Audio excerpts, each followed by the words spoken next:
Hey there, friends. This is a little cosmic update from your friend Joy right up here. So I go out and I watch the stars before the sun comes up. It's a very busy time. It's often when there are many shooting stars and other phenomenon. And let me say, there's plenty of phenomenon. If you are showing up calendarically, then I'm going to give you information on that. If you are not, it is still applicable, as these are eternal reads. And these talks, any of them, zodiac, whatever, are wormholes at this channel. So it affords you to jump in and jump on what you didn't know as soon as you come to it, okay? So there's all this phenomenon going on in the sky. I could see it last night of Jupiter and the moon. They're like this. I can't make them touch. Jupiter, and that's the Mercury finger. Jupiter and the moon are talking, so it's heavy on the talk. Not just that, it's what's being portrayed as truth right now. And it's interesting because listening through the warbledy field of what is going on right now with the greater, tarot community, is there's some layers of messages coming in that were actually applicable in 2020. So you need to know yourself and where you're at right now. That's why there's a big call to get grounded. And grounded doesn't just mean earthing and putting your feet in. It's whatever makes you feel secure. What, not false security. We're talking about true security, and brings that that exhale where the ribs sit down into the hips and you feel connected to yourself, okay? Those little practices, no matter how small, are of great effect for you right now. The reason why that's important is we're coming into this time where there's things being proposed, that there's competition or contradiction, and that can be with yourself amongst other people. But really, they're reminding us that as we're heading into the autumn and into the winter, this is not a time of physical shedding for us as humans. That would put yourself in a compromised position. Now, by all means, if it is a safety issue, get to safety. But other than that, if it is an emotional issue, they're asking you to stand your ground and walk this through. Not out of your mouth with others, but in your mind with yourself. And that's not just this thing, it's the space. Stretch your arms out all the way around you and you will begin to understand your headspace. Okay, hang on there. So they're wanting us to take charge and knowledge and fullness of that. They're wanting us to deal with it, interesting, in a spiritual manner. That way it does not come back again. We're dealing with energies, and they're wanting us to see it directly all the way through to the root. All the way through to the root. Look through the person, look through the thing, look through the circumstance to the root of the situation without judging. This has to do with perception and clarity, okay? When we can see the root, we can pluck it out. When we see the root, we can snuff it out. When we see the root, we can feed the root if we need to. This isn't just all like hell bent and whatever. You can nurture and nourish it as well. And they're also wanting you to take a clearer look at yourself through that. Okay. So we're stepping into a time where the challenge has already been chosen. Okay. Your participation in it is not just required. It's already enrolled. There's no getting around what is coming right now. And this is like where they're tying up and tidying up everything from the last 2 to 4 to 5 years, okay? And cleansing it up so that you can move on up and continue on with your path. Moving forward, moving on, okay? In that, this race, they're talking about those who prepare are those who are going to have, dare I say, benefits. They're going to have a positive rapport with it. But say it's a physical race, okay? And if you train and prepare, you're going to hack that out a bit at a time. You're going to hack out the resistance. You're going to hack out the struggle, the stress, Mercury. the struggle, the stress, the resistance, the friction, that sort of thing. And bit by bit, you're going to work your way through it, okay? But if we tend to let it sit up around our mind and keep engaging with it verbally, like there's a big nuance of silence here that we're going to go into in the Freaky Friday, which all of these are energetic updates and Reiki sessions, that whole sort of thing that put you in a line to be able to just zoom right ahead, okay? So those who haven't prepared are going to be met with resistance. If they keep toggling up in their mind, and those who are actually standing between the two, waffling and wavering, and that just continue to stay there, allowing the decisions to be made for them, are going to be at the greatest disadvantage. There's just going to be a fishtail, a spin out. There's going to be a lot of explicatives coming out of the mouth, which really just spews off into and onto your blank slate. We could get into that, but I think you get where I'm going with that and what I'm saying. So anyways, those who prepare, it's like arriving at the buffet. You arrive early and ready, there's plenty to choose from, and it's all delicious. It's still appealing to the eye, right? And you can follow your desire. Desire is true, okay? This isn't that false projection on the mind. We're talking about the heart, and you can follow it and follow your heart's desire and satisfy yourself and be able to move through these energies with excitement, with clear. Okay, friends, who is verklempt? Who is choked up over this message? That's a lot of the Neptunian energy coming through. There are these huge pulses of clouds coming on through, trying to disturb and thwart some of the clarity, so that you have a delay. Because the more of a delay that there is, the less choices there are, the less a feeling that it's creatorship and authorship and power and authority and that type of thing. And then it gets into this, dealing with Uranus and feeling forced and made and pushed and shoved and decided for and all that, feeling left out, okay? So that's what happens if we're wavering, or if we're waiting around, waiting for something to be more telling, okay? They're tasked what they're asking you to get in and follow your heart. So anyways, there's going to now to the cosmic and celestial type stuff that's going on about that. They're talking about in the blink of an eye. And that's the decision point. In the blink of an eye, follow your heart. In the blink of an eye, it's going to be high velocity. There's high velocity solar energy penetrating through our atmosphere right now. And it's not only just high velocity, it's also expansive, of rapid growth and development. I love that coming together. It's like melding in together. Saturn and Jupiter, we have the expansion and the contraction, the growth and the development, the initiation and the support. Imagine that you're using your electricity and the bill is paid without stress, strife, or struggle. That's a bit of what they're hinting at here, okay? This high velocity is coming from one of the stars. It's the star that is closest to our sign. Procyon is vibrating strongly with our sun right now, and it's shooting these rays way into our atmosphere, which if you're ready, you're going to do your glow up, because they said, are you ready to shine? And you're just going to hop on board like a magic carpet ride, okay? And you're going to allow the flow of life to carry you. And this isn't watery flow, and this is not plasma flow. This is light and delight. It's like a wee all the way home, okay?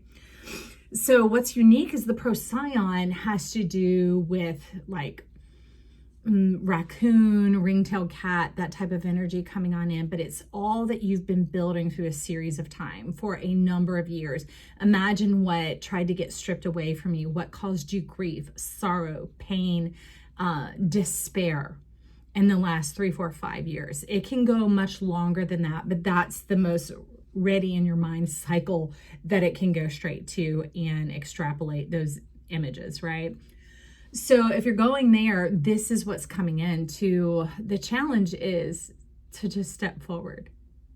As soon as you begin to pick up on it, step forward with creativity, step forward with authorship, make that decision, not rash, but follow your heart. Rash is just grabbing at whatever straw is there, okay? And rash can often be at the end when you're already feeling intimidated, okay? So that's a reduction of choices. They're wanting you to step to the line, toe to the line, and prepare for the race. And not only that, you've been doing some preparing. So it's the acknowledgement that a lot of what you've come through has actually prepared you for this moment to say, step off. Mine.